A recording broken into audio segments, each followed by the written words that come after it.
Oi pessoal, sejam muito bem-vindos a mais um vídeo do canal e hoje eu vou trazer mais um caso criminal. Então se você gosta desse tipo de conteúdo e desse tipo de informação, já se inscreve para ficar por dentro sempre que sair vídeo novo e também não esquece de deixar o like no final do vídeo se você gostar do conteúdo. Também assim que terminar esse vídeo, corre lá e me manda no meu e-mail que vai estar aparecendo aqui na tela uma história sobrenatural ou bizarra que tenha acontecido com você para eu contar lá no TikTok e também já vai lá me acompanhar, né, para você ficar de olho e assistir assim que a sua história for postada. Então esse eu vou puxar a vinheta e vamos começar o caso de hoje.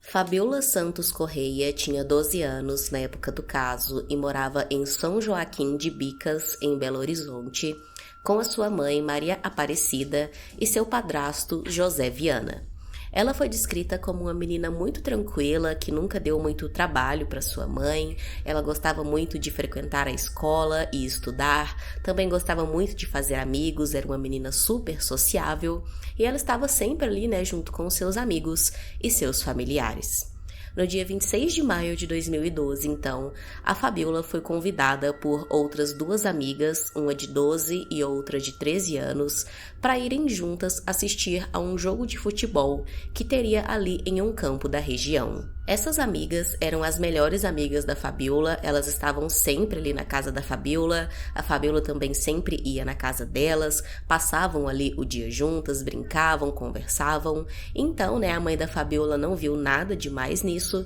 e acabou permitindo que a Fabiola fosse ver esse jogo com as suas amigas. O dia se passou então e horas depois, já no início da noite, essas duas amigas da Fabiola retornaram até a casa dela e disseram para a mãe dela que tinham perdido a Fabiola, que em certo momento ali a Fabiola acabou se distanciando delas e tinha se perdido em uma região de mata que ficava perto do campo de futebol onde elas tinham ido. A mãe da Fabiola ficou desesperada, é claro, e já entrou em contato com outros familiares e também com familiares dessas outras amigas, e todos juntos partiram em região a esse campo de futebol e também ali, né, para aquela mata, para fazerem buscas pela Fabiola. Eles ficaram buscando ali então por bastante tempo, mas não encontraram nenhum sinal dela, até que pouco tempo depois então a mãe dela já resolveu avisar a polícia e registrar o boletim de desaparecimento de sua filha. Os policiais começaram então as buscas pela Fabiola bem rapidamente, todos estavam muito empenhados em descobrir onde estava a menina e conseguir, né, resgatar ela a tempo, porém os policiais não conseguiram encontrar nenhum sinal da menina naquela região onde as amigas disseram que tinham visto ela pela última vez. Eles vasculharam todo o local minuciosamente, foram dias de buscas e também vários voluntários ajudando, mas infelizmente eles não encontraram nada. Apenas no dia 7 de junho de 2012, 12 dias após o desaparecimento da Fabiola, um homem que estava recolhendo lenha em um barranco encontrou o corpo da jovem, infelizmente sem vida, já em outra região conhecida como Mata do Japonês. O homem acionou a polícia, chegando lá eles encontraram de fato o corpo, mas como estava em um estágio muito avançado de decomposição, eles não conseguiram fazer o reconhecimento logo de cara. O padrasto da Fabiola até foi até o local, né, e ele disse que acreditava que era sim ela por conta das roupas que ela estava usando e também por conta do cabelo, mas eles só foram concluir que de fato era a Fabiola dias depois, quando o resultado dos exames saiu e o exame de DNA confirmou que realmente era a menina. Uma coisa que chocou a todos foi o estado como o corpo da Fabiola foi encontrado. Ela tinha uma grande abertura na região do seu tórax e também estava com um dos dedos do pé esquerdo faltando, o que deixava claro para todos que o que tinha acontecido com ela tinha sido um homicídio extremamente brutal. A autópsia realizada também conseguiu descobrir a causa da morte da Fabiola, que tinha sido um traumatismo craniano, e ela também estava sem alguns dentes, né, além daqueles outros ferimentos, indicando que ela tinha sofrido e apanhado bastante antes de sua morte. Depois de o corpo da Fabiola ser encontrado, então, os policiais estavam praticamente em um beco sem saída e eles chamaram mais uma vez aquelas duas amigas dela para prestar ali um novo depoimento e tentar esclarecer algumas coisas, né, e trazer alguma luz ali para aquelas investigações. O que os policiais não imaginavam é que aquelas duas meninas de 12 e de 13 anos acabariam confessando o crime com uma riqueza de detalhes e também sempre apresentando muita frieza e nenhum remorso. Segundo as duas amigas da Fabiola, naquele dia elas já tinham planejado com antecedência tirar a vida da Fabiola. Isso porque as duas jovens namoravam com rapazes que eram membros de gangues ali de criminosos da região e também estavam envolvidos com tráfico de drogas, e segundo elas, a Fabiola sabia disso e elas tinham medo que a Fabiola acabasse contando sobre isso para alguém e acabasse prejudicando elas ou os seus namorados de alguma maneira. Então elas acharam melhor silenciar a Fabiola. Naquele dia, então, elas inventaram aquela história de assistir um jogo de futebol apenas para atrair a Fabiola até aquela região de mata, já que elas teriam que passar por aquele lugar antes de chegar no tal campo de futebol.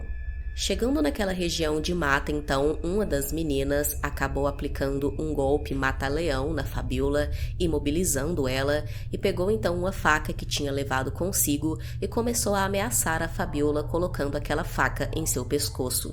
Com muito medo, a Fabiola começou a se debater para tentar se livrar ali, né, das ameaças, e então, como ela se mexeu muito, ela acabou se cortando gravemente na faca e começou a sangrar muito. Naquele momento, então, as duas jovens, que até então se diziam melhores amigas da Fabiola, decidiram que o melhor seria mesmo tirar logo a vida dela. Elas então golpearam a Fabiola com a faca, a Fabiola tentou sair correndo para fugir, mas foi alcançada, e então as jovens pegaram um pedaço de ferro que tinha ali ao lado e golpearam mais uma vez, né, várias vezes ali a Fabiola, causando todos aqueles machucados, os dentes que estavam faltando e também o seu traumatismo craniano.